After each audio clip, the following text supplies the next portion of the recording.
अब एक क्वेश्चन है, क्या आप भूतों में यकीन करते हो? कोई ऐसे बेड पे ऐसे हाथ रख के और अपने हाथों पे ऐसे अपना फेस रख के ऐसे बैठा है और मुझे देख रहा था। मुझे नहीं याद है मैंने कितनी बार हनुमान चालीसा पढ़ी होगी उस रात, लेकिन उनकी आइज़ ग्रे थी, उनकी आइज़ वाइट और ब्लैक थी ही नहीं। सर मार रहे अपने दीवार में और उनके सर से खून निकल रहा था। एंड वो 40-50 साल के आदमी की आवाज़ थी, वो 22-23 साल की लड़की की आवाज़ थी ही नहीं। सामने वो देखता है कि टेबल पे एक बच्चा बैठा हुआ है, उस खिड़की के ऊपर पे गायत्री मंत्र चिपका हुआ है। 1-2 बजे से 3-3:30 बजे तक आवाज़ें बहुत ज़्यादा और बाल उसके पूरे खुले हुए। कि 50 पास्ट लाइफ रही हैं तो हम उन 50 को एक्सेस कर सकते हैं, बट हम अच्छे काम के लिए हिप्नोटाइज करते हैं ताकि आप अपने सबकॉन्शियस माइंड में जाके अपनी पास्ट लाइफ को देख के रिजॉल्व कर सकें। स्काशिक में मुझे हेल्प लेनी पड़ती है एक आर्क एंजल की। उन्होंने अपने हस्बैंड का मर्डर कर दिया था फॉर सम रीजन, लाइक वहाँ पे मेरे ऊपर किसी ने कुछ ब्लैक मैजिक किया, मेरे ऊपर कुछ कराया, जिसकी वजह से मेरी डेथ हो गई। बहुत मुश्किल टाइम होता है अगर किसी पे ब्लैक मैजिक हुआ। लोगों की डेथ हो रही है ब्लैक मैजिक की वजह से, एंड ब्लैक मैजिक की वजह से डेथ भी बहुत ज़्यादा पेनफुल होती है। स्पिरिट्स पे एनर्जीज होती है एंड वो अपने आप को मैनिफेस्ट करती हैं spirits, and then they can move objects.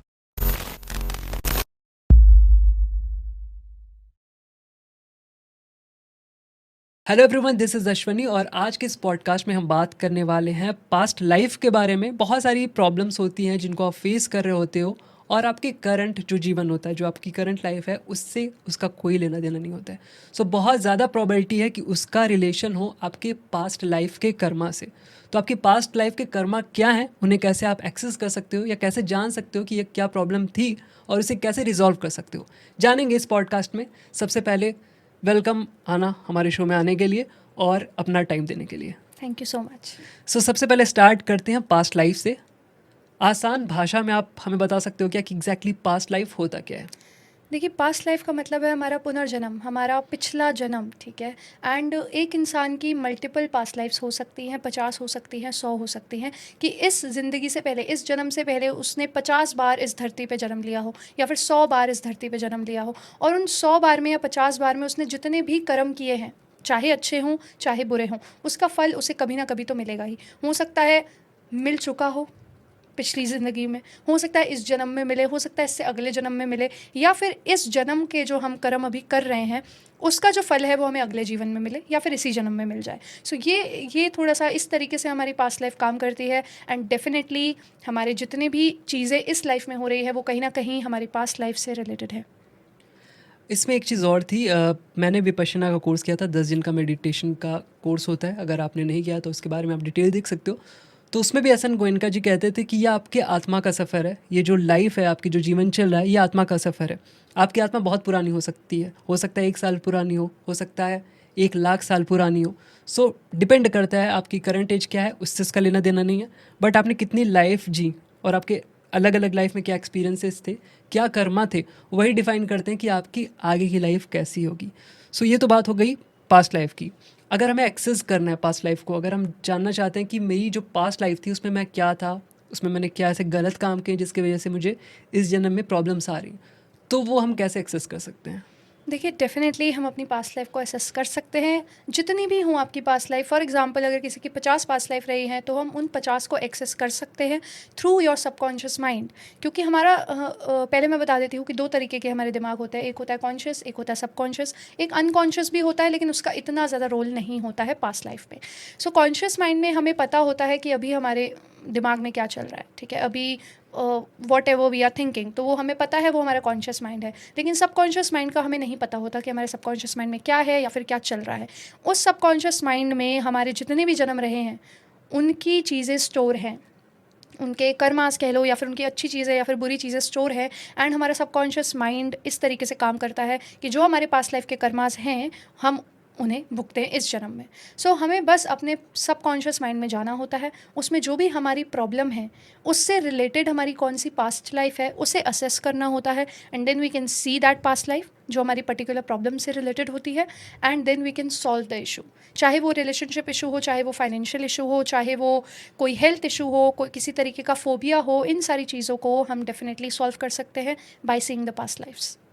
Okay, so अपना कोई भी आप एक्सपीरियंस बताओ जहाँ पे आपने पास्ट लाइफ रिग्रेशन थेरेपी की थी और उसमें उन्हें फ़ायदा मिला था, और ये प्रोसेस एग्जैक्टली कैसे होता है?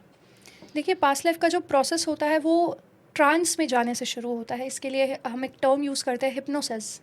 इट इज़ नॉट हिप्नोटाइज जो लोग कर देते हैं फॉर बैड पर्पसेस, ऐसा नहीं होता है। क्योंकि हिप्नोटाइज अगर हम आपको करेंगे भी, जो कि हम करते हैं जब हमें सबकॉन्शियस माइंड में ले जाना होता है किसी को, बट हिप्नोटाइज करने का मतलब ये नहीं है कि हम आपसे जो भी चाहेंगे वो करा लेंगे, या हम आपसे कुछ भी चाहेंगे वो बुलवा लेंगे, नहीं।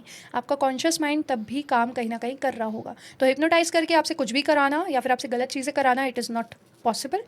बट हम अच्छे काम के लिए हिप्नोटाइज करते हैं ताकि आप अपने सबकॉन्शियस माइंड में जाके अपनी पास्ट लाइफ को देख के रिजॉल्व कर सकें। सो जो फर्स्ट प्रोसेस होता है वो हिप्नोटाइज से ही शुरू होता है, जब हम आपको ट्रांस में लेके जाते हैं, कोशिश करते हैं धीरे धीरे आपको आपके सबकॉन्शियस माइंड में ले जाने की, एंड देन फिर आपको वो चीज़ें दिखाने की, या वो चीज़ें एक्चुअली हम नहीं दिखाते हैं, वो क्लाइंट को खुद से दिखती हैं, वो क्लाइंट को खुद से फील होती हैं। हम बस एक काइंड ऑफ एक मीडियम है, क्योंकि हमें ये चीज़ आती है, हमने ये चीज़ सीखी हुई है, राइट। लेकिन अगर कोई पास्ट लाइफ में जा रहा है अपनी, तो उसको सब चीज़ें एक्सपीरियंस होंगी, हम उसमें इंटरफेयर नहीं करेंगे, हम बस उसकी चीज़ें सुनेंगे। वो हमें खुद से बताएगा कि मुझे ये दिख रहा है मैम, मुझे ये दिख रहा है, मुझे ऐसा फील हो रहा है, ठीक है, मैं ऐसा कर रहा हूँ या मेरे साथ ऐसा हो रहा है, जो भी उसको फील होगा, जो भी उसे दिखेगा वहाँ पे, वो सब हमें बताएगा। सो ये एक प्रोसेस होता है जिससे लोगों को थोड़ा सा डर भी लगता है, क्योंकि यहाँ पे एक टर्म आ जाती है ना, हिप्नोटाइज। तो लोगों को राइट। डर लग जाता है कि ये हमें हिप्नोटाइज करके पता नहीं हमसे क्या करा लेंगे, या हमारी पर्सनल चीज़ें बाहर आ जाएंगी, पता नहीं हम क्या जान लेंगे। ऐसा नहीं होता है, आपका कॉन्शियस माइंड कहीं ना कहीं वर्क कर रहा होता है। तो हम आपसे कोई गलत चीज़ नहीं करा सकते। अगर हम आपसे गलत चीज़ कराने की कोशिश भी करेंगे तो आप अपने हिप्नोटाइज से बाहर आ जाओगे, क्योंकि आपका सबकॉन्शियस माइंड वो हिट करेगा कि नहीं, ये गलत हो रहा है, तो आपका कॉन्शियस माइंड आपको बाहर निकाल देगा उस चीज़ से। राइट। एक टर्म और मैंने सुना था, आकाशिक रिकॉर्ड करके था कोई, कुछ मैंने किसी तो पॉडकास्ट में सुना था। यस तो इसका कुछ रिलेशन है पास्ट लाइफ से? यस, इसका लाइक ये है, एक्चुअली है ही एक पास्ट लाइफ, बट इसका डिफरेंस मैं आपको बताती हूँ। Past life regression therapy and Akashic record में क्या डिफरेंस होता है। पास्ट लाइफ रिग्रेशन थेरेपी जो कि मैं करती हूँ, वो हम उसमें हम क्या करते हैं, हम क्लाइंट को लेके जाते हैं उनकी पास्ट लाइफ में। ओके मतलब मैं किसी को ट्रांस में लेके जाऊंगी, मैं उसको सबकॉन्शियस माइंड में लेके जाऊंगी, एंड देन उनको अपनी पास्ट लाइफ दिखेगी। Okay, that is past life regression therapy, and वो मुझे देख के सब कुछ बताएंगे एट दैट टाइम ओनली, मतलब उसी समय में। वो जैसे जैसे देख रहे हैं, उनकी आंखें बंद है, वो जैसे जैसे देख रहे हैं वैसे वैसे मुझे बता रहे हैं। आकाशिक रिकॉर्ड में क्या होता है, कुछ इंसान होते हैं ना जो अपनी पास्ट लाइफ में नहीं जा पाते हैं।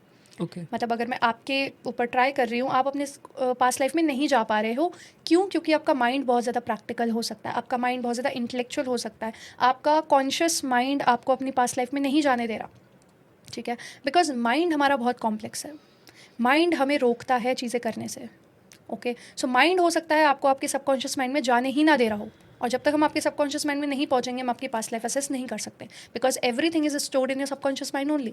सो जिन लोगों के ऊपर पास्ट लाइफ नहीं किया जा सकता, जो अपने पास्ट लाइफ में खुद से नहीं जा पा रहे, उनके लिए हम आकाशिक करते हैं। आकाशिक रिकॉर्ड में मैं खुद जाऊँगी आपकी पास्ट लाइफ में, क्योंकि पास्ट लाइफ मैंने आप पे ट्राई किया, आप नहीं जा पा रहे, सो मैं खुद जाऊंगी। अब आकाशिक में मुझे हेल्प लेनी पड़ती है एक आर्क एंजल की, जिसको हम बोलते हैं मेटाट्रॉन, और नॉर्मल हमारी जो लैंग्वेज है उसमें हम बोलते हैं चित्रगुप्त, आपने सुना होगा। Right right. जिनके चित्रगुप्त, पास जिनके पास बेसिकली सारी सारी नॉलेज फाइल्स है होती हैं आपके कर्म की। आपके कर्मास की, ठीक है। हाँ। उनके पास एक बुक होती है, राइट। ठीक है, जो वो आपको देंगे, एंड उसमें सब कुछ लिखा होगा कि आपकी लाइफ आगे कैसी होगी, या पिछला आपने क्या क्या किया है, और किस रीज़न की वजह से आपकी लाइफ में जो भी हो रहा है। सो अगर आप नहीं जा पाओगे अपनी पास्ट लाइफ में, तो मैं आप पे आकाशिक करूँगी। Akashic is me going into your past life, लेकिन पास्ट लाइफ रिग्रेशन थेरेपी है you only going into your past life.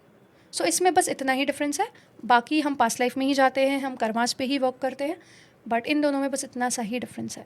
Okay, सो कोई भी आपका ऐसा एक्सपीरियंस जो आपने अपने क्लाइंट के साथ देखा हो, जो थोड़ा सा यूनिक हो, थोड़ा सा अलग हो? देखिए, मैं आपको बताती हूँ एक एक्सपीरियंस जो कि काफ़ी अच्छा था, एंड क्लाइंट को बहुत अच्छे रिजल्ट्स भी मिले थे। मैंने एक अभी रिसेंट ही हुआ था, वो 1 मंथ पहले मैंने एक क्लाइंट पे पास्ट लाइफ किया था, जिनको रिलेशनशिप प्रॉब्लम थी उनके हस्बैंड से, उनका डाइवोर्स भी हो गया था, एंड देन अब वो चाह रहे थे कि डाइवोर्स क्यों हुआ, पहले तो वो पता लगाना चाह रहे थे कि उनका डाइवोर्स क्यों हुआ, एंड फिर वो उस चीज़ को रिजॉल्व करना चाह रहे थे, ताकि उनके जो आगे जो रिलेशंस बनेंगे आगे, और उनके फिर से शादी होती है तो फिर से ये चीज़ रिपीट ना हो उनके साथ, तो वो इस चीज़ को क्योर करना चाहते थे, एंड रीज़न जानना चाहते थे कि उनका डाइवोर्स क्यों हुआ। तो जब उनका हमने पास्ट लाइफ किया, जब हम वो थेरेपी हमने स्टार्ट करी, तो धीरे धीरे करके जब 3rd या 4th डे आता है उस थेरेपी का, तब हम पास्ट लाइफ में जाते हैं। हम फर्स्ट डे पे पास्ट लाइफ में नहीं जाते हैं, ठीक है। सो 3rd या 4th डे जब उनका आया थेरेपी का, तो हमने उन्हें पास्ट लाइफ में लेके गए, एंड उनको दिखा कि उन्होंने अपने हस्बैंड का मर्डर कर दिया था for some reason, like I am not going into details, but for some reason उन्होंने अपने हस्बैंड का मर्डर कर दिया था, एंड जो हस्बैंड की सोल थी वही उनकी इसी जन्म में हस्बैंड की सोल थी, जिनके साथ उनका डाइवोर्स हो गया था। ओके। क्योंकि सोल कॉन्ट्रैक्ट भी होता है, like it is very much common कि आपका किसी सोल से आप अपने पास्ट लाइफ में मिले हो सकता है उस सोल से आपका अलग रिलेशन हो सकता है वो सोल मेरी भाई हो सकता है वो सोल मेरे पेरेंट्स हों, और हो सकता है इस जन्म में वो सोल मेरी दोस्त हो. It can be possible because right. Souls तो सेम है बट उनकी बॉडी अलग हो सकती है ना. हो सकता है वो सोल जो सोल मेरी आज मॉम है, हो सकता है पिछली लाइफ में वो मेरी दोस्त रही हूँ. इट कैन बी एनीथिंग, क्योंकि सोल तो सोल है ना. वो आज मेरी मम्मी की बॉडी में है, हो सकता है पिछले वो कुछ लाइफ में वो मेरे दोस्त की बॉडी में हो. राइट। ठीक है. सो वही उनके साथ केस था कि उन्होंने अपने हस्बैंड का मर्डर किया था, और उस हस्बैंड की जो सोल थी वही उनकी प्रेजेंट लाइफ में जिनके साथ उनका डाइवोर्स हुआ है, जिनके साथ वो उनकी सोल थी. उनकी सोल दोनों की सेम थी. तो उन्होंने गलत किया अपनी पास्ट लाइफ में, अपने हस्बैंड का मर्डर किया, मतलब उस सोल का काइंड ऑफ मर्डर किया. तो वो सोल दोबारा आई टू हिट द कर्मा, उन्हें कर्मा देने को, उन्हें नुकसान पहुंचाने को, कि अब उनके ऊपर एक टैग लग गया दैट शी इज़ डाइवोर्सी. सो ये चीज़ होती है. तो हमने वो चीज़ क्योर करी. उस चीज़ को क्योर कैसे करते हैं, क्योंकि उन्होंने अपनी पास्ट लाइफ में गलत किया था, उन्होंने मर्डर किया था, तो उनसे हम माफ़ी मंगवाते हैं. ओके। ठीक है. हम उनके हस्बैंड की सोल को भी बुलाते हैं, उनकी सोल को भी बुलाते हैं, मतलब जिनका पास्ट लाइफ मैंने किया था उनकी सोल को भी बुलाते हैं, एंड उनके हस्बैंड की सोल जिनका उन्होंने मर्डर किया था उस सोल को भी बुलाते हैं. फिर हम उनसे माफ़ी मंगवाते हैं कि जो भी आपने गलत किया आप इस सोल से माफ़ी मांगिए. ठीक है. एंड हम उनसे ये भी कहते हैं कि आप खुद को भी माफ़ करो. कभी कभी सोल क्या होती है, वो गिल्ट में ही रह जाती है, एंड जब सोल गिल्ट में होती है ना, तब वो ट्रॉमास पकड़ लेती है, और ट्रॉमास तो फिर बहुत मुश्किल हो जाता है ख़त्म करना. तो हम उस सोल को खुद से भी कहते हैं कि आप खुद से भी खुद को हील करो, आप खुद को माफ़ करो कि जो आपने गलत किया था आपने अब रियलाइज़ कर लिया, आपको पता लग गया कि आपने पास्ट लाइफ में मर्डर किया किसी का. सो आप खुद को भी माफ़ कीजिए. तो जब सोल खुद को माफ़ कर देती है तब ये चीज़ ख़त्म हो जाती है. सो अब उनके रिश्ते भी नहीं आ रहे थे एक्चुअली उनकी लाइफ में. ठीक है. जिनका अभी वो सेकेंड मैरिज का देख रही थी, क्योंकि राइट। उनकी फर्स्ट मैरिज तो डाइवोर्स हो गया उनका. अब उनके रिश्ते भी आना शुरू हो गए हैं. So definitely maybe next year, maybe next to next year उनकी शादी हो जाएगी, एंड होपफुली वो काफ़ी अच्छी रहेगी. ओके। सो ये क्वेश्चन था कि सपोज़ मैं आपके पास आया कि मुझे ये प्रॉब्लम हो रही है, मेरा रिलेशनशिप अच्छा नहीं चल रहा है. सो आपने मेरे को पास्ट लाइफ में एक्सेस कराया और ये बताया कि आपने पास्ट लाइफ में कुछ किसी के साथ बुरा किया था, वो भी आपकी वाइफ है या आपकी गर्लफ्रेंड है जो आपके साथ है, इसी वजह से उनका और आपका अच्छा रिलेशन नहीं चल रहा है. तो जब मैं माफ़ी मांगूंगा तो वो इंसान तो मेरे साथ ही में है, तो उसकी आत्मा से मैं माफ़ी कैसे मांग सकता हूँ? ऐसा तो है नहीं कि देखो उसकी हम आत्मा कहीं हायर और है. सेल्फ में, मैं आपको बताती हूँ, इट्स अ नाइस क्वेश्चन. बहुत लोगों के दिमाग में क्वेश्चन आया होगा. देखो हम ना हायर सेल्फ पे जाके बात करते हैं. हमारा जो भी हायर सेल्फ है, ठीक है, राइट. उसमें हर एक सोल का कुछ ना कुछ पार्ट है. जैसे मेरी सोल का भी कुछ ना कुछ पार्ट होगा हायर सेल्फ में, आपकी सोल का भी कुछ ना कुछ पार्ट होगा हायर सेल्फ में. तो अगर फॉर सपोज आपने अपने आपकी पार्टनर तो आपके साथ ही है, ठीक है, अब आपने पिछले जन्म में कुछ गलत किया होगा उनकी ही सोल के साथ, राइट. है ना. तो यू आर सेइंग कि कैसे माफ़ी मांगोगे. तो आप हायर सेल्फ में जाएंगे, हम आपको हायर सेल्फ में लेके जाएंगे, जहाँ पे आपकी भी सोल का एक पार्ट है. जैसा मैंने कहा ना, सबकी सोल का एक पार्ट होता है. तो जहाँ पे आपकी भी सोल का एक पार्ट है, आपकी जो पार्टनर है उनकी भी सोल का एक पार्ट है, उस सोल के पार्ट से आप माफ़ी मांगेंगे. देखो ना, हमारी सारी पास्ट लाइफ हम असेस कर सकते हैं अपने ही अंदर जाके, हमें किसी और से नहीं पूछना. हमारी ये सबकॉन्शियस माइंड में सब कुछ है. राइट. ये लूसी मूवी है, उसमें बहुत हाँ. अच्छे से ये चीज़ दिखा गया है कि Yes. अगर आपका ब्रेन 100% काम करने लगे तो सारी चीज़ें आपको डिकोड हो जाएंगी. आपको दिखने लगेगा किसकी क्या कोडिंग है, किसकी चीज़ों में क्या चल रहा है, क्या उसका पास्ट है, क्या फ्यूचर है. तो आई थिंक वो सारा कुछ हमारे ही रिलीजन में सारा कुछ हमारे दिया ही हुआ अंदर है. है सब कुछ. हमारे ही अंदर सारे ज्ञान है. Yes. आपको वही दिखना है. वही कहते हैं ना, कृष्ण जी ने जब मुंह खोला था तो उनके अंदर पूरा ब्रह्मांड दिख रहा था. तो बेसिकली वो यही दिखा रहे थे कि तुम्हारे अंदर ही सब कुछ है, तुम्हारे अंदर ही सारा ज्ञान है. तुम्हें वो चीज़ अपने अंदर को खोजना है, खुद को खोजना है. वो सबसे बड़ी खोज है तुम्हारी. Yes. तो राइट, लॉजिकल. ओके. सो एक क्वेश्चन ये आ रहा था, बहुत ही अटपटा सा क्वेश्चन है और मेरी खुराफाती दिमाग के ऊपर से. तो ये क्वेश्चन है कि सपोज़ मेरे लास्ट जो मेरी पिछली लाइफ है, मेरे पुनर्जन्म में, वहाँ पे मेरे ऊपर किसी ने कुछ ब्लैक मैजिक किया, मेरे ऊपर कुछ कराया जिसकी वजह से मेरी डेथ हो गई. Okay. और मैंने यहाँ पे नया जन्म ले लिया है. सब चीज़ें सही चल रही हैं, बट एक सर्टेन एज पे आके प्रॉब्लम शुरू हो गई. अब मुझे नींद नहीं आती है, करियर वाइज बहुत ख़राब हो गई, सारी चीज़ें, बहुत सारी प्रॉब्लम्स, रिलेशनशिप में प्रॉब्लम, सब कुछ हो रहा है. और सपोज़ मुझे कहीं से पता चलता है कि मेरी जो प्रॉब्लम है वो इस लाइफ की नहीं है, मेरे पास्ट लाइफ की है. किसी ने मुझ पे ब्लैक मैजिक किया था जिसकी वजह से ये प्रॉब्लम हो रही है. तो उसे कैसे रिजॉल्व करेंगे?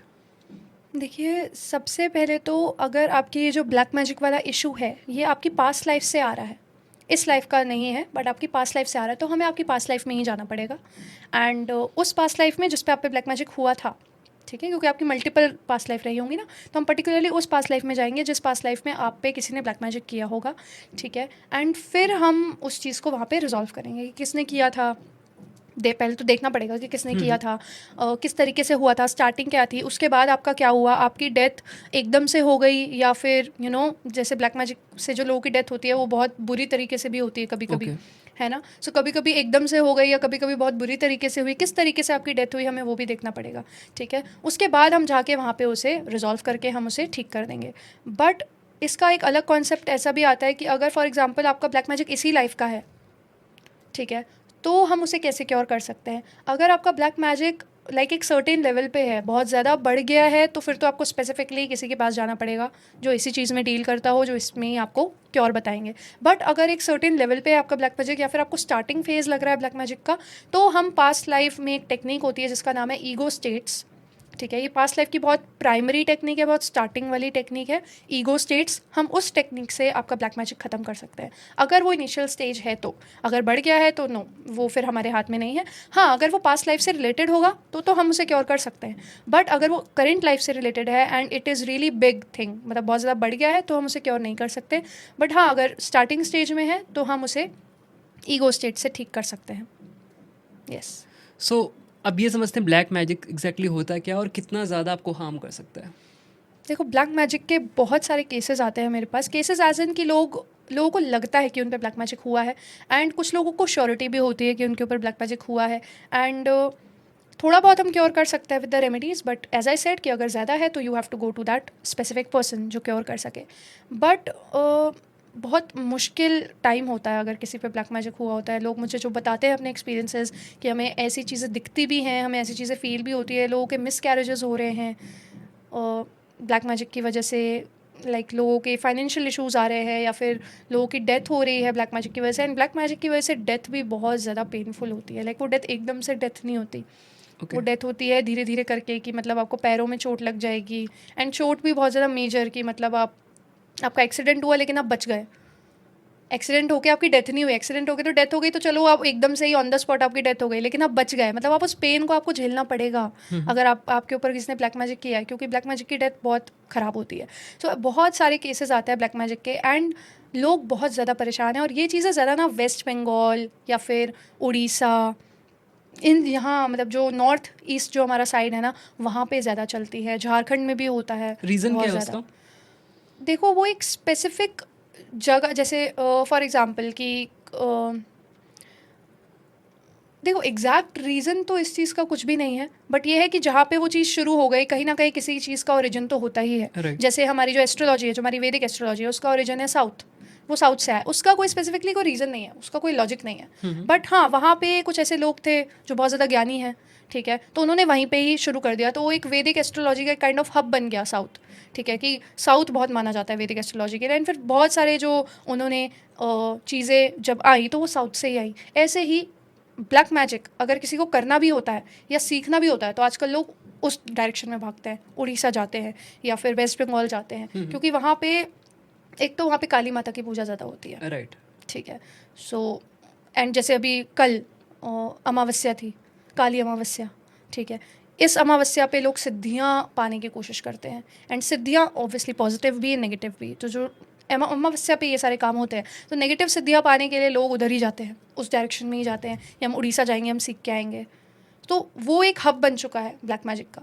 वहाँ पे ज़्यादा केसेस भी होते हैं, क्योंकि वो हब है ना, तो वहाँ पे ही सारी एनर्जीज़ हैं, तो वहाँ के लोग करते भी ज़्यादा है, और वहीं पे ही लोग सफ़र भी ज़्यादा ही कर रहे हैं ब्लैक मैजिक से। इतना यहाँ पे नॉर्थ में इतना ज़्यादा नहीं है, सफरिंग भी इतनी ज़्यादा नहीं है ब्लैक मैजिक से, बट उस साइड लोग सफ़र भी बहुत ज़्यादा करते हैं।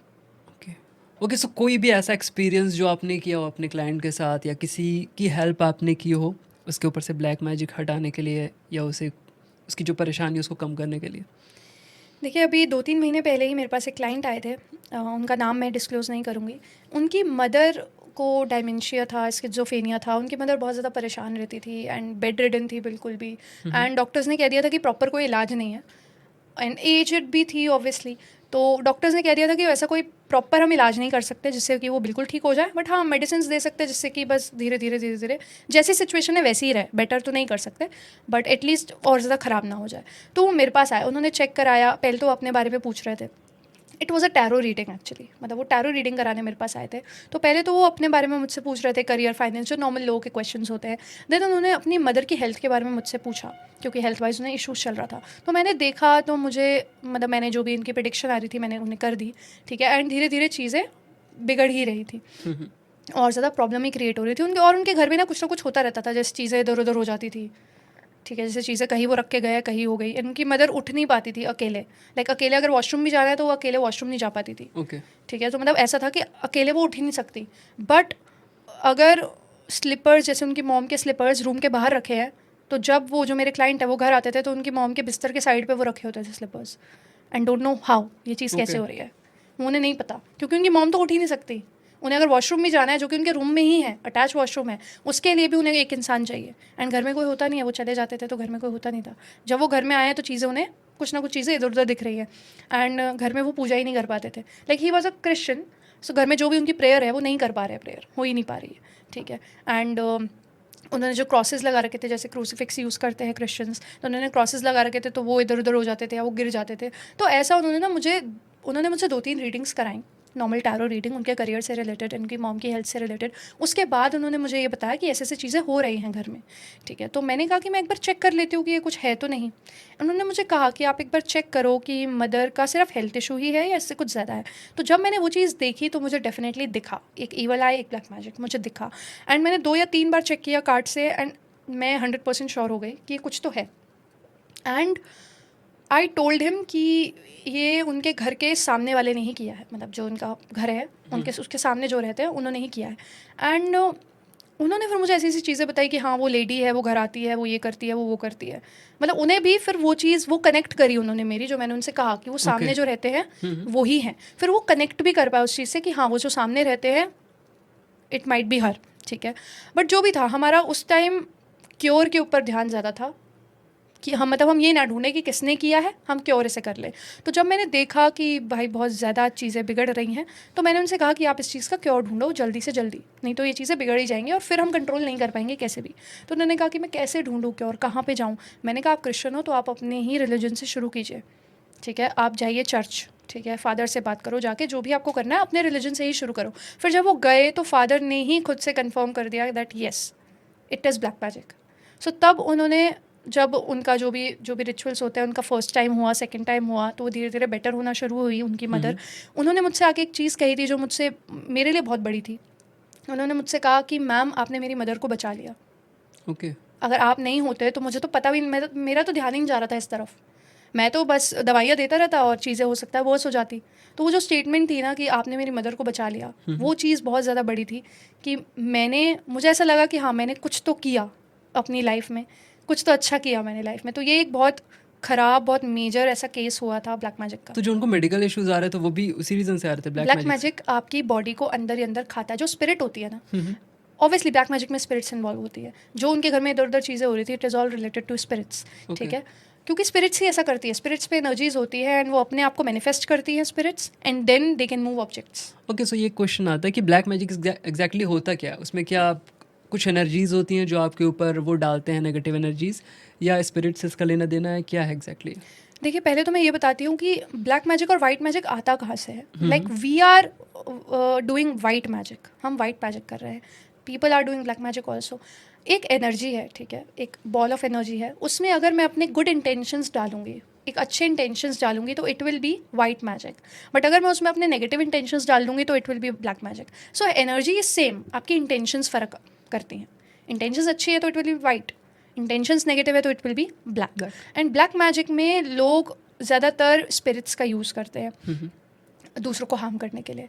एंड वो जो स्पिरिट्स होती है ना, वो अंदर ही अंदर हमारी बॉडी को खाती है, अंदर ही अंदर हमारी बॉडी को हॉलो कर देती है, ठीक है। और फिर वो करते करते एक पॉइंट ऐसा भी आ जाता है जब ब्लैक मैजिक बहुत बढ़ जाता है कि पोजेशन शुरू हो जाता है। बट पोजेशन एकदम से नहीं होता है, ऐसा नहीं कि आपका एक दिन में किसी ने ब्लैक मैजिक किया अगले दिन पोजेशन हो गया, ऐसा नहीं पॉसिबल है। वो धीरे धीरे होता है, ठीक है। धीरे धीरे स्पिरिट खुद को मैनिफेस्ट करना शुरू करेगी, ठीक है। आपके घर में मैनिफेस्ट करना शुरू करेगी, धीरे धीरे एनर्जीज लेगी वो चीज़ों से, लाइट से या फिर आपके जो फ़ोन से जो रेज निकलती है उससे एनर्जीज लेगी, एंड देन वो खुद को मैनिफेस्ट करेगी। फिर धीरे धीरे चीज़ें मूव होना शुरू हो जाएंगी। चीज़ें मूव होना शुरू हो गई, इट मीन्स कि something is happening.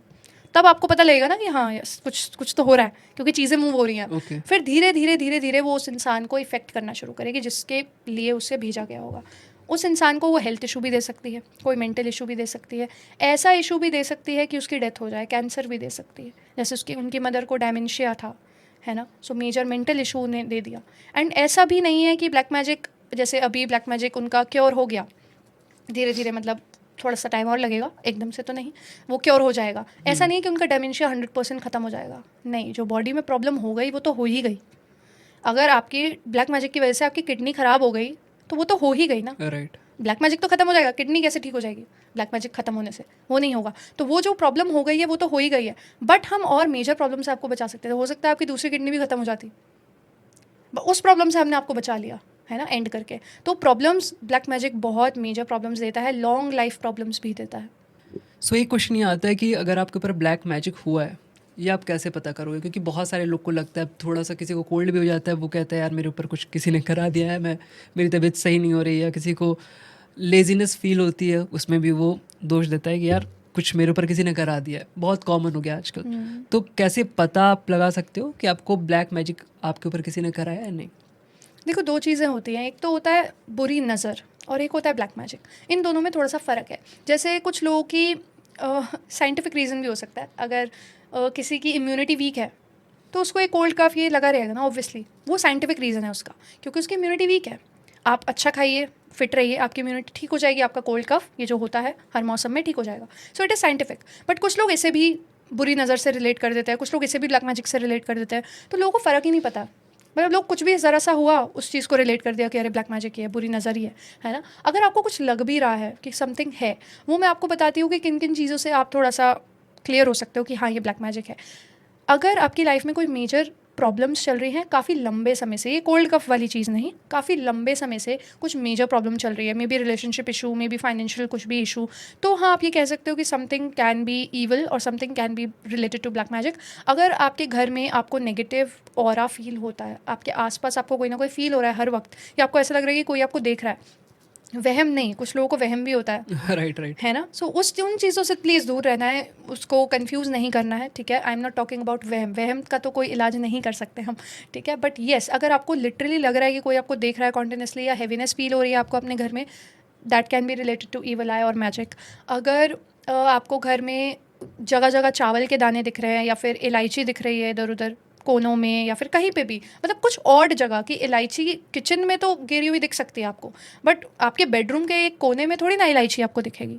It is very odd, है ना। Right. सो ऑड प्लेसेस में अगर आपको ये सारी चीज़ें दिख रही है, इलायची हो गई या फिर चावल हो गए, ठीक है, या लौंग हो गई, तो it can be related to black magic. अगर आपको इंसेक्ट्स बहुत ज़्यादा दिख रहा है, एकदम से इंसेक्ट्स भर गए आपके घर में, किसी भी तरीके के इंसेक्ट्स हो सकते हैं, या फिर समर के जो इंसेक्ट्स होते हैं वो आपको विंटर में दिखाई दे रहे हैं, या फिर विंटर के जो इंसेक्ट्स होते हैं आपको समर में दिखाई दे रहे हैं, yes it can be related to black magic. But ज़्यादातर लोगों के साथ ब्लैक मैजिक का केस नहीं होता है, ज़्यादातर लोगों के साथ ईवल आई का केस होता है, बुरी नज़र का केस, ठीक है। अब ब्लैक मैजिक और बुरी नज़र में बहुत फ़र्क है। बुरी नज़र तो आपको कैसे भी लग जाती है, लाइक ऐसे, मतलब आप किसी के सामने से गुजरे, उसने आपको किसी गलत नज़र से देख लिया, या उसका ऑरा नेगेटिव था तो आपको बुरी नज़र लग गई, ठीक है। बट ब्लैक मैजिक एकदम से नहीं होता है, वो एक प्रॉपर प्रोसेस के साथ किया जाता है, ठीक है। ब्लैक मैजिक में आपके ऊपर एक स्पिरिट को छोड़ा जाता है जो आपके साथ रहती है, आपकी लाइफ को ख़राब करती है। बट ईवल आई में it is nothing related to spirits, it is just your weak aura. अगर किसी का ऑरा वीक है तो आपको बुरी नज़र लगेगी ही लगेगी, आप चाहे कहीं पे भी जा लो। आपने बहुत सारे लोगों को उससे सुना होगा, अगर वो किसी पार्टी में गए, अच्छे से सज के, अच्छे से राइट। रेडी होके घर वापस आ रहे हैं, तो उन्हें इतना सर दर्द हो रहा है, इतना ज़्यादा सर दर्द हो रहा है कि वो हैंडल ही नहीं कर पा रहे। दैट इज़ बुरी नज़र, कि आप अच्छे दिख रहे हो, अब किसने आपको किस नज़र से देखा आपको क्या पता, तो उसकी आपको नज़र लग गई। सो वीक ऑरा जैसे आपने बोला, तो अपने ऑरा को स्ट्रॉन्ग करने के लिए आप क्या क्या कर सकते हो? देखिए, पर्सनली मैं अपने ऑरा को स्ट्रॉन्ग करने के लिए 3-4 चीज़ें करती हूँ। जैसे number 1 is salt water bath, ठीक है, अपनी बकेट में आप पानी भरो एंड उसमें नॉर्मल सॉल्ट या कॉमन सॉल्ट या रॉक सॉल्ट कुछ भी आपको स्प्रिंकल करना है बस थोड़ा सा, एंड उसे आप पानी में मिक्स कीजिए एंड उससे नहा लीजिए। इससे ऑरा बहुत स्ट्रांग होता है, बट ये आप रोज़ नहीं कर सकते क्योंकि उसमें सॉल्ट है तो आपकी स्किन को ख़राब करेगा सॉल्ट। राइट। ठीक है, रोज़ नहीं कर सकते। आप वीक में 2 बार कर सकते हो, जैसे मेरी रीडिंग्स होती है और एनर्जीज होती है तो मुझे वीक में 3 या 4 बार भी करना पड़ता है, but try to do it कम से कम, मतलब 1 या 2 बार करें। ठीक है, अगर आपको ज़्यादा करना है तो आप गंगा जल डाल सकते हो, उसका कोई नुकसान नहीं है, वो तो आप हर दिन भी कर सकते हो। अपने बकेट में आप गंगा जल डालिए एंड पानी भरो एंड उससे आप नहा लीजिए। एंड और आप एक चीज़ कर सकते हो अपने ऑरा को स्ट्रॉन्ग करने के लिए, आप कच्चा दूध होता है ना, कच्चा दूध का 1 स्पून आप अपने पानी में मिक्स कर सकते हो, उससे नहा सकते हो। ठीक है, दिमाग शांत रहता है और आपका स्ट्रॉन्ग रहता है। And then you can use sage. Sage होती है एक, आपको बहुत इजीली मिल जाएगा आपको अमेज़ॉन फ्लिपकार्ट पे। सेज होती है, वो हर्ब से बनती है एंड उसको आप बर्न करते हैं एंड उससे धुआं निकलता है। उस धुएं को आप अपनी बॉडी पे आप फेर सकते हो या फिर आप अपने घर में भी उस धुएं को फैला सकते हो, तो घर की भी एनर्जीज क्लीन हो जाती हैं। ओके, सो बेसिक रेमेडीज़ क्या हैं अगर आपके ऊपर ब्लैक मैजिक किसी ने कराया और आप कंफर्म नहीं हो और आप नहीं चाह रहे हो इन सब चक्करों में पड़ना, आपके पास टाइम नहीं है बेसिकली, तो वहाँ आप क्या कर सकते हो? घर पे ऐसी कोई रेमेडीज़ हैं जो आप परफॉर्म कर सकते हो जिससे थोड़ा, अगर थोड़ा बहुत किसी ने हल्का फुल्का चीज़ें कराई हो तो उससे आपको थोड़ा राहत मिले? ठीक है, अगर आपको लगता है या अगर आपको कुछ भी डाउट है या अगर लाइफ में कुछ भी ठीक नहीं चल रहा है, तो आप सबसे पहले तो अपने ऑरा को स्ट्रॉन्ग करो। अगर आपका ऑरा स्ट्रॉन्ग होगा तो चाहे ब्लैक मैजिक कितना भी हो, कुछ भी हो, आपको फ़र्क ही नहीं पड़ेगा, है ना। सो आप सामने वाले को तो नहीं रोक सकते कि वो आप पे बुरी नज़र ना रखे या वो ब्लैक मैजिक ना करे, आप खुद को स्ट्रॉन्ग कर सकते हो। तो अपने ऑरा को स्ट्रॉन्ग कीजिए बाय डूइंग दीज थिंग्स जो मैंने पहले बताई। ठीक है, सेज वाला या फिर नमक या फिर गंगा जल या फिर कच्चा दूध वाली जो रेमेडी मैंने आपको पहले बताई, वो आप सब करेंगे तो आपका ऑरा स्ट्रॉन्ग रहेगा, तो आपको फ़र्क ही नहीं पड़ेगा। सैटरडे टू सैटरडे आप किसी से कहिए कि वो आपकी नज़र उतार दें। ठीक है, that is very much common in Indian households. So आप अपनी मदर से ही कह दीजिए वो आपकी नज़र उतार देंगे, तो थोड़ा सा आप और प्रोटेक्टेड रहेंगे। और आप क्या कर सकते हो कि आप पूजा पाठ में लग जाइए बहुत ज़्यादा, ये सबसे अच्छा एक्सपीरियंस है। एंड अगर आपके घर में पूजा पाठ हो रही है, टाइम टू टाइम हो रही है, सुबह शाम हो रही है, तो आपके घर में कोई ब्लैक मैजिक कर ही नहीं सकता। बट वो पूजा पाठ मन से करनी है, मतलब फॉर्मेलिटी के लिए नहीं कि आप बैठे हैं बस फॉर्मेलिटी के लिए कर लिया हो गया, ऐसा नहीं। मन से कीजिए पूजा पाठ, आप 15 मिनट दीजिए बस। मतलब आपको सुबह 15 मिनट देने हैं, शाम को 15 मिनट देना है, आधा घंटा देना है बस दिन का। आधा घंटा तो भगवान को दे ही सकते हो पूरे दिन में, इतना तो बनता है ना। तो आप बस आधा घंटा अगर आप भगवान को देंगे सुबह शाम, तो आपका ब्लैक मैजिक से या किसी भी तरीके की बुरी नज़र से आप दूर रहेंगे। एंड घर में आप गंगा जल स्प्रिंकल कर सकते हैं, वो काफ़ी अच्छा रहेगा। बाथरूम में नहीं करना है गंगा जल स्प्रिंकल, ये चीज़ का ध्यान रखें। एंड सैटरडे टू सैटरडे अगर आप कर सके तो आप कपूर जला सकते हैं अपने घर में, उसका जो स्मोक होता है वो आप बाथरूम में भी डाल सकते हो, आप पूरे घर में आप स्प्रेड कर सकते हो। सो ये सारी चीज़ें नेगेटिव ऑरा से या ईवल आई से या ब्लैक मैजिक से आपको बचाती हैं।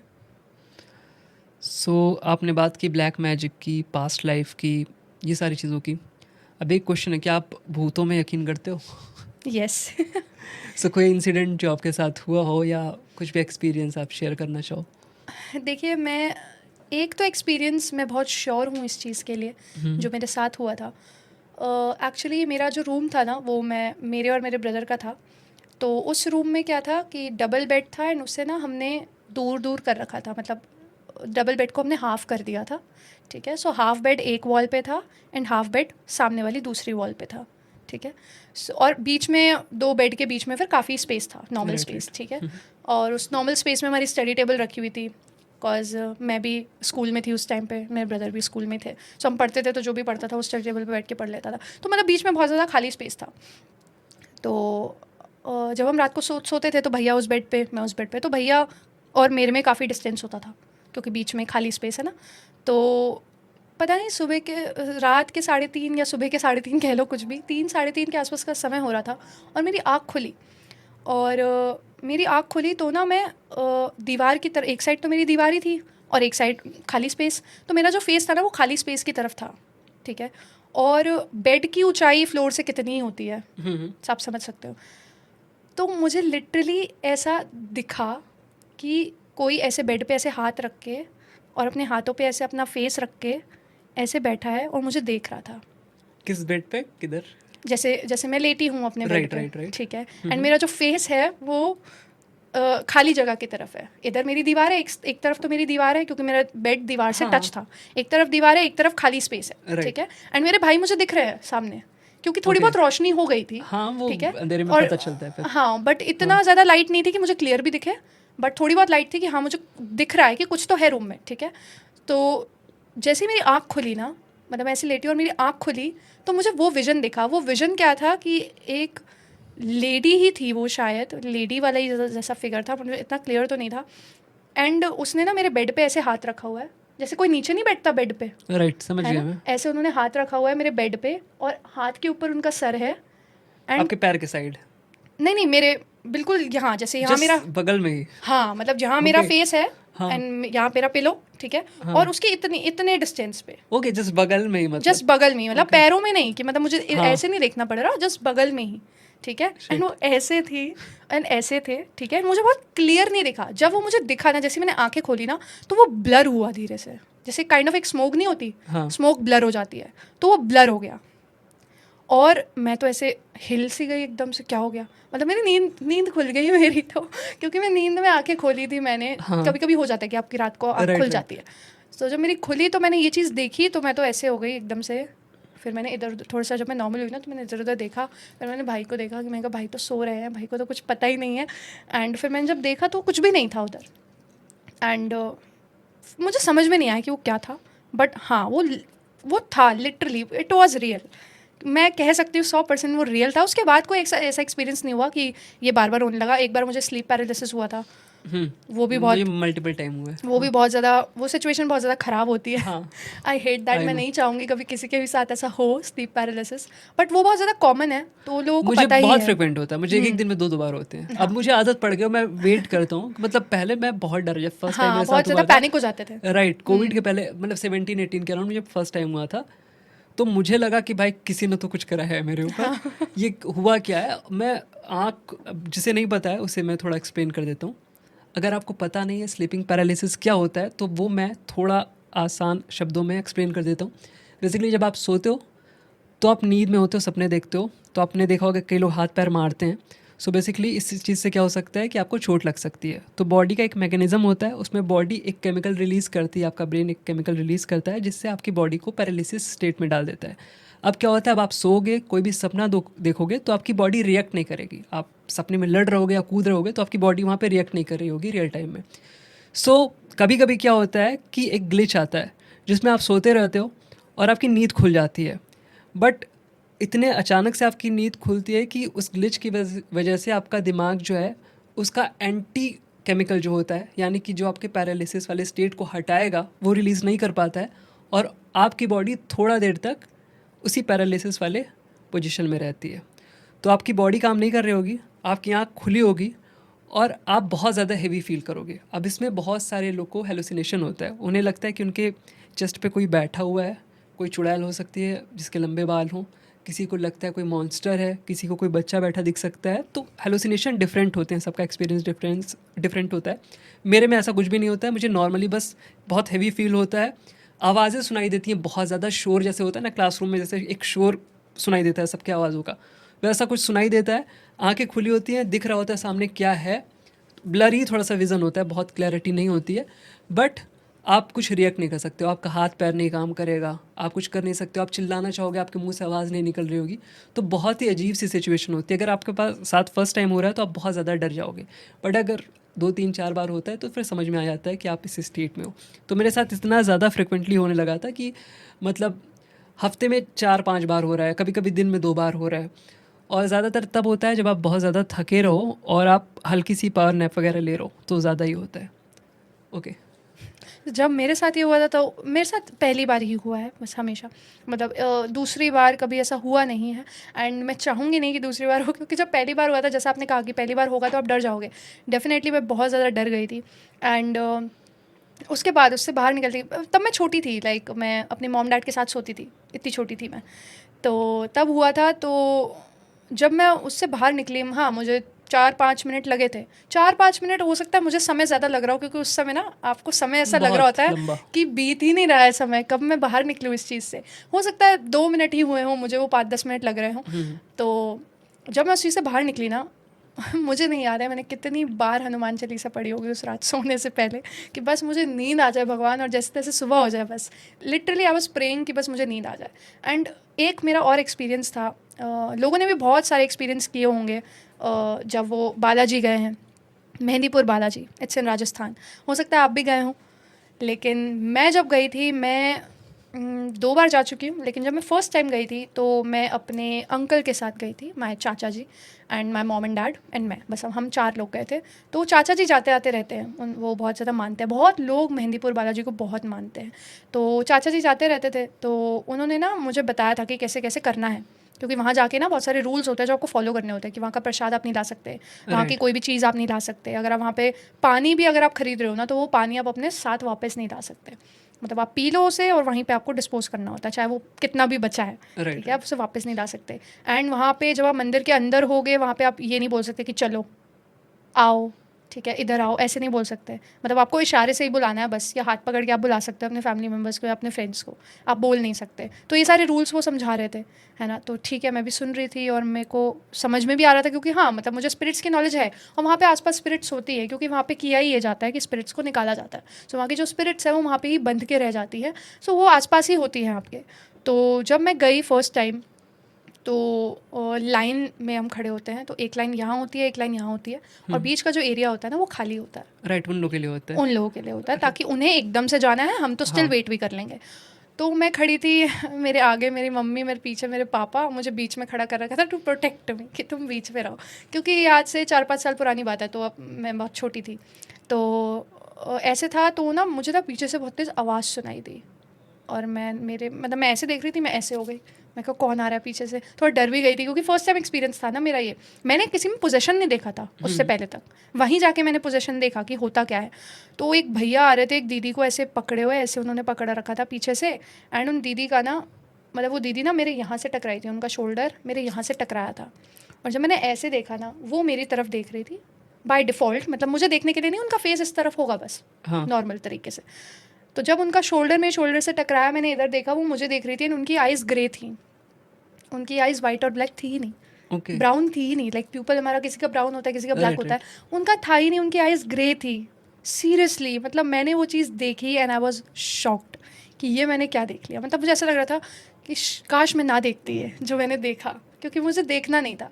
एंड उसके बाद चलो ठीक है, ओके, मैं थोड़ा सा खुद को कंट्रोल कर रही थी कि चलो ठीक है, हुआ। फिर हम जब धीरे धीरे वहाँ गए, जब हम पहुँचे वहाँ पे मंदिर में जहाँ पे बालाजी की मूर्ति लगी है, तो जब उस मूर्ति में पहुँचे, तो पीछे से फिर एक आवाज़ आई, एक आंटी की, जो चिल्ला चिल्ला के आ रही थी, एंड इट वाज मैजिक, क्योंकि जब उन आंटी का जो सर है ना, वो बालाजी की मूर्ति पे टच किया, she was normal, with in a second she was normal, ऐसा लग रहा था कि कुछ है ही नहीं। ओके। कि उसके बाद फिर जब हम प्रेत सरकार गए, प्रेत सरकार वहाँ पे एक ऐसी जगह है जहाँ पे जो जिनमें पोजेशन आया होता है उनको रखा जाता है ले जाके, एंड बहुत सारे भजन्स वगैरह और बहुत सारे मंत्र वगैरह पढ़े जाते हैं। बहुत सारे सही लोग भी होते हैं, मतलब जो बिल्कुल नॉर्मल है हमारी तरह, जो कि भजन कर रहे होते हैं या फिर कुछ गा रहे होते हैं, अपने उनके मंत्र हैं, पता नहीं, मुझे तो इतनी नॉलेज नहीं है।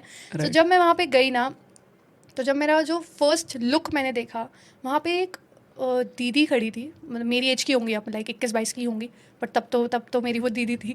तो वो दीदी ऐसे खड़ी थी, and she was just moving like hell, मतलब वो ऐसे अपने नेक को ऐसे घुमा रही हैं, अपने हाथों को ऐसे घुमा रही हैं कि अगर हम वो कर लेना तो हमारा दर्द होने लगे, हाथ पैर हाँ। हमारे दर्द होने लगे।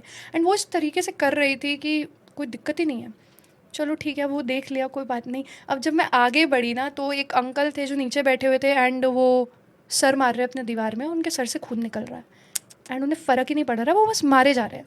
एंड हम उन्हें रोक नहीं सकते, हम उन्हें टच नहीं, हम तो बोल ही नहीं सकते ना किसी से कुछ, हमें तो बस चुप रहना है।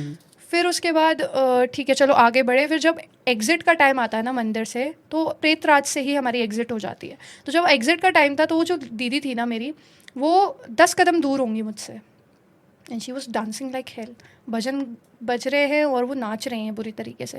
एंड उन्होंने मेरे और ना 3-4 ना वो लड़के खड़े होते वहाँ पे, जो उन्हें कंट्रोल करते, क्योंकि ऑब्वियसली फिजिकल एनर्जी बहुत ज़्यादा आ जाती है ऐसे लोगों में जिनके अंदर कोई ना कोई एंटिटी होती है, तो ऑब्वियसली लड़के चाहिए, बिकॉज लड़के फिजिकली ज़्यादा स्ट्रॉन्ग होते हैं, तो लड़के चाहिए होते हैं ताकि वो कंट्रोल कर सके या पकड़ सके, इसलिए।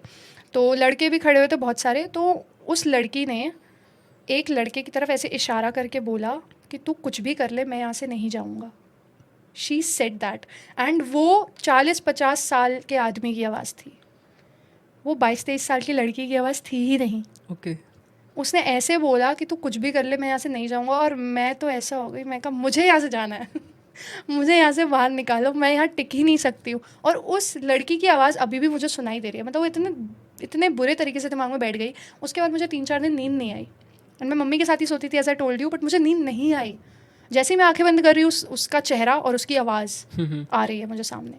एंड वो एक ऐसा एक्सपीरियंस था, उसके बाद मुझे पोजीशन नहीं देखना अपनी ज़िंदगी में, मतलब मेरा ऐसा हो गया कि मुझे नहीं देखना है, मैं नहीं देख सकती वो चीज़। तो ये कुछ एक्सपीरियंसेस हुए हैं मेरे साथ जो बहुत ज़्यादा ख़राब थे ओके, सो मैं अपना एक एक्सपीरियंस बताता हूँ। सबसे पहले मेरा स्लीपिंग पैरालिसिस वाला बताता हूँ कि जो जब लोगों को होता है तो लोग क्या सोचते हैं। तो एक मेरा फ्रेंड है, मेरा चाइल्डहुड फ्रेंड है, उसने, जैसे हम लोग की बात चल रही थी, हम लोग ट्रिप पे गए थे और हॉरर स्टोरीज सारे शेयर कर रहे थे, तो उसने मुझे सुनाया कि उसने बोला कि यार मेरे साथ बहुत बुरा हुआ था। मैंने कहा क्या हुआ? तो वो सो रहा था रात में, करीब 2-2:30 का टाइम होगा, अकेले रहता था फ्लैट में, 3 BHK फ्लैट था, अकेले था उस टाइम पे, फ्रेंड वगैरह भी कोई नहीं था उस टाइम पे उसके। तो अचानक से उसकी नींद थोड़ी सी खुली और उसे लगा कि एक बच्चा है जो उधर दूर, मतलब उसका रूम का स्ट्रक्चर कुछ ऐसा होगा कि यहाँ पे टेबल रखी हुई है, उसके राइट साइड में कॉर्नर पे एक टेबल चेयर पड़ी हुई है, और लेफ़्ट साइड में उसके वॉशरूम है, और जस्ट जहाँ सो रहा है उसका, जहाँ पे सर है, उससे ही लेफ़्ट साइड में डोर है बाहर एंट्री करने के लिए।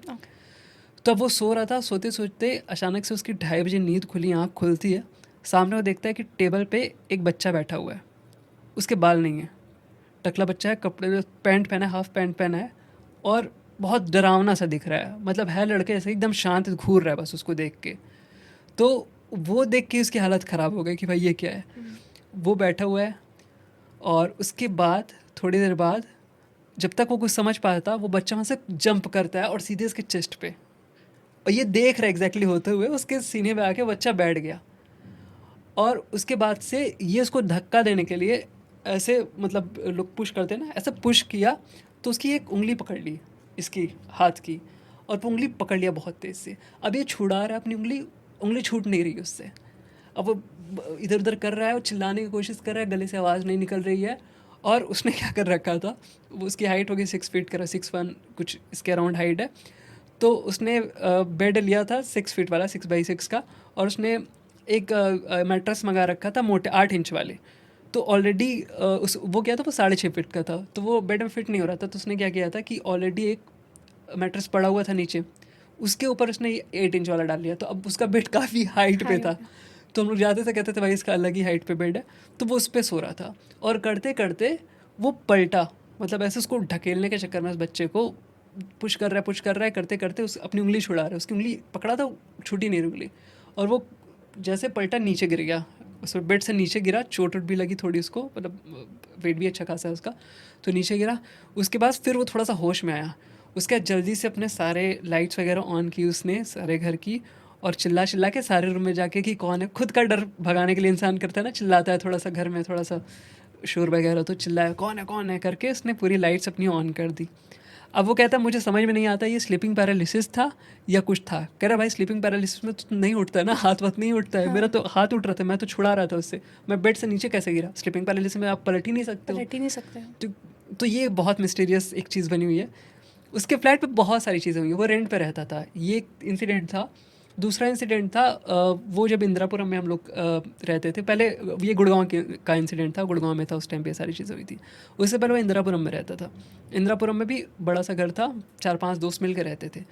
तो उसके रूम में एक पीछे का साइड था जो पूरा खाली था, फील्ड है, यहाँ पे कोई रहता नहीं है, फैक्ट्रीज़ वगैरह टाइप की चीज़ें थी, मतलब कुछ कुछ चीज़ें थी, कुछ कंस्ट्रक्शन नहीं था प्रॉपरली। तो उस खिड़की के ऊपर पे गायत्री मंत्र चिपका हुआ था, उसका जो चौखट होती है खिड़की की।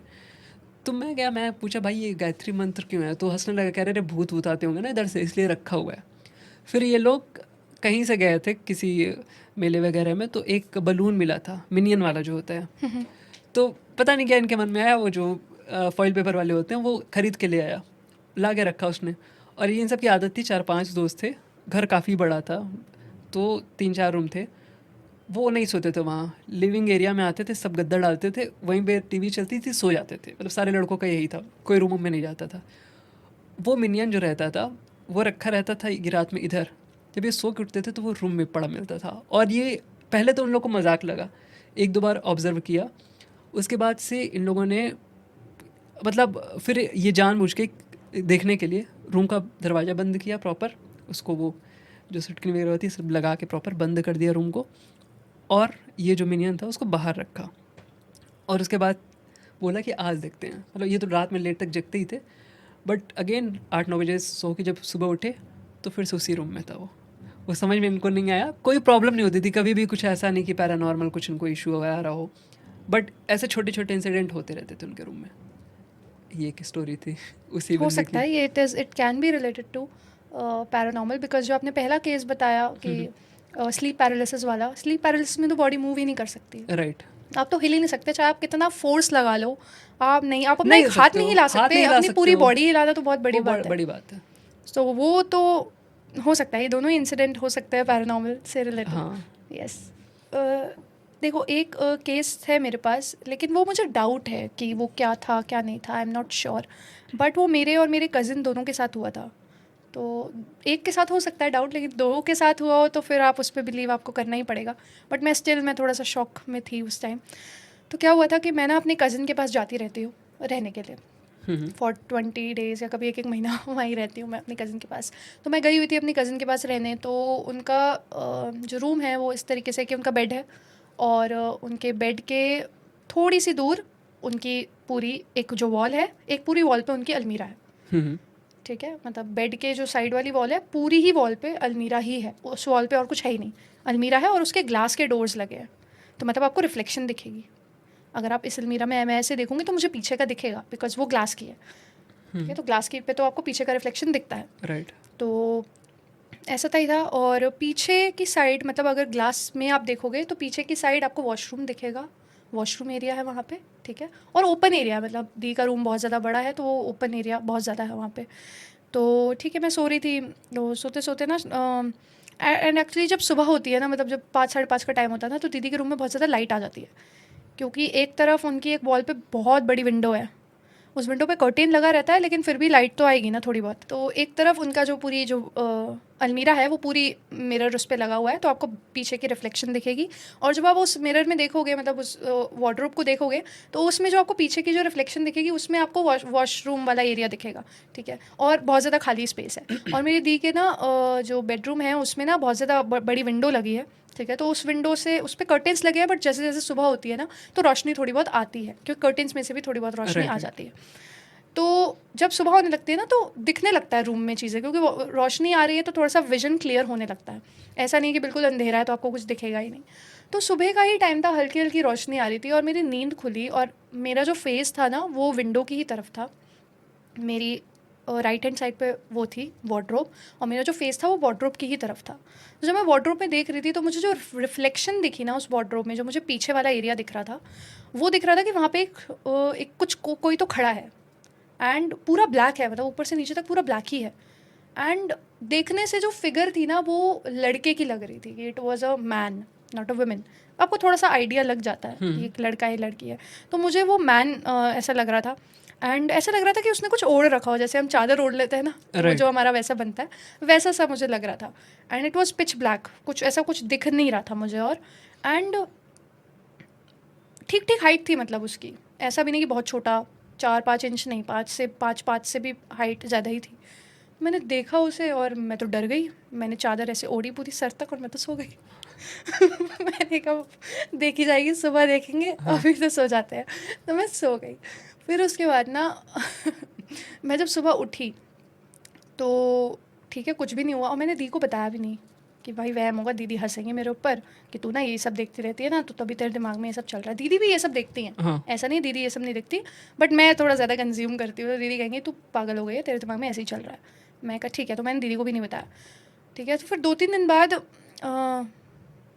कुछ हुआ होगा दी के साथ, तो वो दी ने मुझे नहीं बताया, क्योंकि दी सोच रही होंगी कि ये पागल समझेगी मुझे। हाँ। तो दी ने मुझे नहीं बताया। फिर ये चीज़ हो गई, चलो ठीक है, मैं वहाँ से अपने घर वापस आ गई।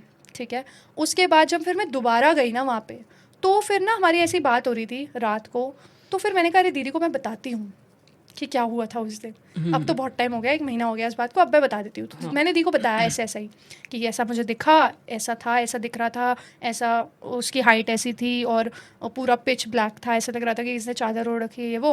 और दी ना मुझे ऐसे करके सुन रही है, ऐसे ऐसे करके, मतलब आंखें ऐसे बड़ी करके। मैंने कहा दीदी क्या हो गया, इतनी कौन सी बात है, मतलब नॉर्मल बताई तो रही हो आपको जो मेरे साथ हुआ। दीदी ने कहा कि वो वॉशरूम के आगे खड़ा था। मैंने कहा हाँ। तो दीदी ने ना पॉइंट करके बताया कि यहाँ यहाँ दिखी थी तेरे को वो शैडो। मैंने कहा हाँ यहीं दिखी थी। तो मैंने कहा दीदी, मैं उठ के बैठ गई। मैंने कहा दीदी आपको कैसे पता, आपको कैसे पता कि मुझे वो कहाँ दिखा था, मैंने आपको ये तो बताया नहीं कि वो मुझे कहाँ दिखा था। तो दीदी कहती तुझे पता है मुझे भी दिखा था वो। मैं कहा कब। कहते जब दी, मैंने आपको बताया ना जब दी के साथ कुछ इंसिडेंट हुआ था, तो हाँ। दी ने वो मुझे नहीं बताया, तो दी के साथ भी ऐसा ही इंसिडेंट हुआ था, यही सेम चीज़, और दी को उसी जगह दिखी थी जिस जगह मुझे दिखी थी। तो अब आई एम नॉट श्योर कि वो वहम ही था, क्योंकि ये 2 लोगों को दिखा अलग अलग समय पे और राइट। बिल्कुल एग्जैक्ट चीज़ दिखी। सो अब डोंट नो कि कुछ लिटरली कुछ था या कुछ सिर्फ ऐसे ही हम दोनों का ही दिमाग। एक्चुअली देखो ना, माइंड एक तरीके से काम नहीं कर सकता किसी का भी, राइट। चाहे आप भाई बहन हो, चाहे आप कुछ भी हो, दिमाग तो सबका ही अलग सबका है। अलग है, तो दिमाग एक्सपीरियंसेस अलग। अगर आपके साथ खेलेगा भी ना, तो वो भी उसकी अलग चीज़ें होंगी। मेरा दिमाग मेरे साथ अलग तरीके से खेलेगा, आपका दिमाग अलग तरीके से खेलेगा। सो वो सेम तो नहीं हो सकता। अब वो चीज़ सेम है तो सेम दिखाई देगी, आपका दिमाग नहीं आपको सेम चीज़ दिखा सकता। सो ये एक डाउट है, हो सकता है वो हो भी, लेकिन उसके बाद मुझे उस रूम में नींद नहीं आती। ये चीज़ तो होता है। मेरे भी ऐसे बहुत सारे इंसिडेंट हैं बचपन के, वो एक एक करके धीरे धीरे सारे पॉडकास्ट पे सुनाऊंगा। एक्चुअली बचपन में बहुत ज़्यादा पैरानॉर्मल एक्सपीरियंसेस हुए मुझे। 5 to 8 ईयर्स की एज जो थी, मुझे बचपन से प्रॉब्लम है, मुझे रात में नींद नहीं आती थी। पहले भी मैं जब छोटा था, लोग सुला देते हैं कि हाँ ठीक है बच्चा है सो जाएगा, लेकिन मैं नहीं सोता था। मैं 2-3 बजे के पहले, 2 बजे के पहले तो बहुत रेयर ही है। इवन मेरा ऑफिस था गुड़गांव, कोविड के पहले डेली ही अप डाउन होता था मेरा। मैं 1 बजे के पहले कभी नहीं सोया और सुबह 5:30 बजे उठता था। तो मेरी इतनी स्लीप थी, लेकिन मैं जल्दी सो ही नहीं सकता कितना भी थका हूँ। अगर मैं 10 बजे सोऊंगा तो मैं 12 बजे जग जाऊँगा, फिर मुझे नींद नहीं आएगी। मतलब ये प्रॉब्लम है मेरे साथ।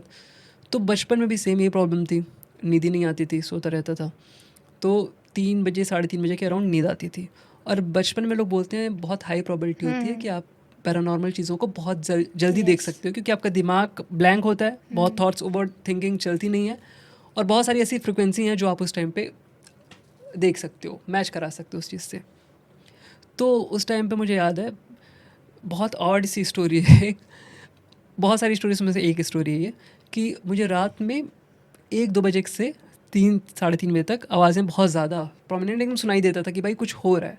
और मेरा घर बहुत बड़ा है, जो होम टाउन वाला घर है उसमें ऐसा है, जो आपने बताया था आंगन होता है, आंगन टाइप की चीज़ है, ऊपर में 3 फ्लोर बने हुए हैं और वहाँ से ग्रिल लगी हुई है लाइट आने के लिए।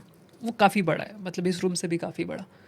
और उसके बाद से 2 बड़े बड़े बरामदे हैं और उनके अराउंड रूम्स बने हुए हैं सारे, फिर मेन गेट वगैरह बाहर है। तो मुझे लगता था कि 2 रूम बाहर, बीच में ये आंगन वागन, फिर 2 रूम अंदर, फिर इधर किचन वगैरह बना हुआ है। तो इस जो मेरे बरामदे हैं दोनों और आंगन, इसमें कोई घूमता है रात में, और 3-4 लड़कियों जैसी आवाज़, जैसे ग्रुप होता है ना, वैसे लोग घूमते हैं और बातें करते हैं। और ये एक दिन होता तो मैं मानता कि ठीक है मुझे सुनाई दे दिया या कोई बात कर रहा होगा घर में, बट 3 बजे कोई नहीं पहले जगता था पहले के टाइम में।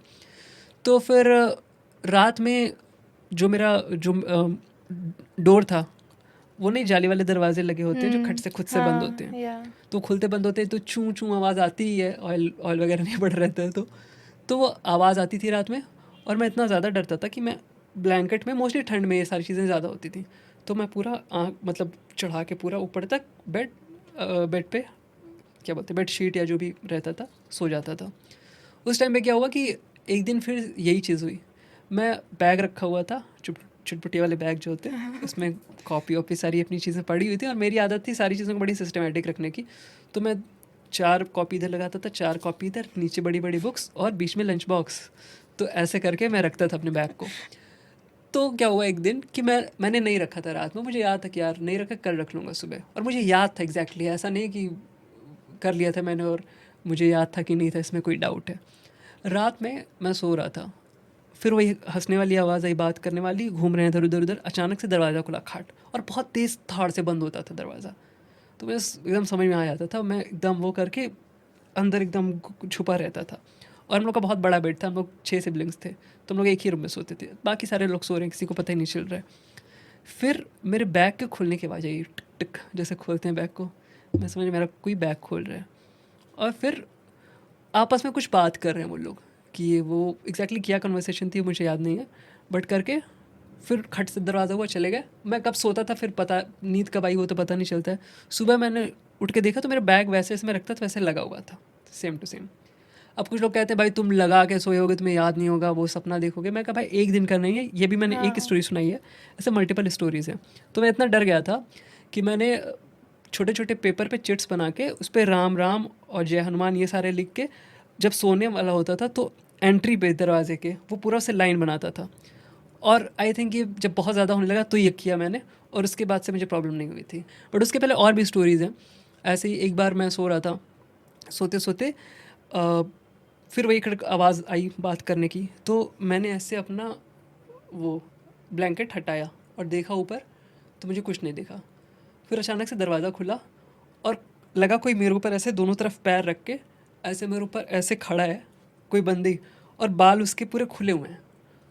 और वो, मेरा सनी नाम है, घर पे बुलाते लोग, कहे सनी तुम अभी तक सोए नहीं, चिल्ला के उसने चीख के पूरा बोला।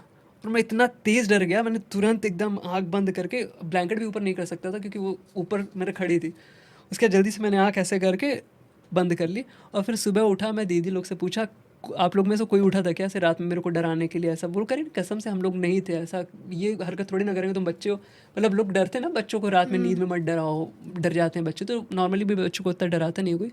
तो ये इंसिडेंट हुआ था, और ये मुझे एग्जैक्टली अभी भी याद है, वो आवाज़, वो कैसे था, मैं 7-8 साल का था उस टाइम पे, वो सारी चीज़ें हुई थी। तो ये बहुत फ्रिक्वेंट होता था कि कोई जा रहा है, बातें कर रहा है, इधर से उधर निकल रहा है, मतलब परेशान होके लास्ट में मैंने वो चिट वाला अपना किया था, उससे मुझे आराम मिल गया था। सो और भी स्टोरीज़ हैं बट बहुत लंबा हो जाएगा पॉडकास्ट। आई थिंक काफ़ी स्टोरीज़ हम लोगों ने कवर कर ली है। यस। सो कोई और स्टोरी या मे बी सम अदर अभी तो ऐसा पॉडकास्ट पे? कुछ याद नहीं आ रहा। हाँ, अभी तो ऐसा कुछ याद नहीं आ रहा।